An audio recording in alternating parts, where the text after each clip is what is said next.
Here we have a 2010 FG Falcon. It's an F6, the Typhoon version. What it's here for is our Stage 4 kit. What we're about to do is just carry out a power run to see what the car spins up in standard form, and once it's all been kitted up, we'll put it back on, do some tuning and see what sort of power it comes out with. It should spin up roughly 270 odd kilowatts at the wheels. They all vary on these F6s, and once it's finished, around the 350 at the rear tread. So we'll give it a run and go from there.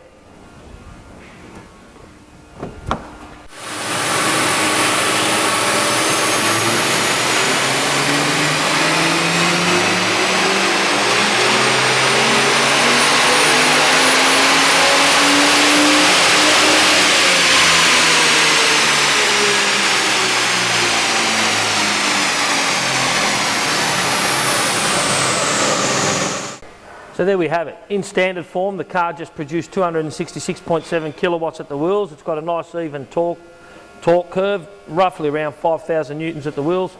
This car should pick up close to 90 to 100 kilowatts at the wheels at the end of the modifications, and obviously we'll have a substantial increase in torque as well. So we'll go and get the work done, and we'll follow up to see how it goes after we've done the final tuning on it.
Okay, so there we have it. We just completed our phase 4 kit here on the F6. As you can see, 266.7 kilowatts at the wheels prior to the work, and after the work we've got 353. There's an increase in peak power of about 90 odd kilowatts. It's also had a substantial gain in torque. If you look through the mid-range here where the torque curve is nice and fat, where it reaches its peak torque, there's actually about 110 to 115 kilowatt difference at the wheel. So at peak torque, we've got a lot of mid-range torque here, so this car should feel really good to drive. If you're looking to upgrade your F6, don't hesitate to give us a call on www.autotechengineering.com.au.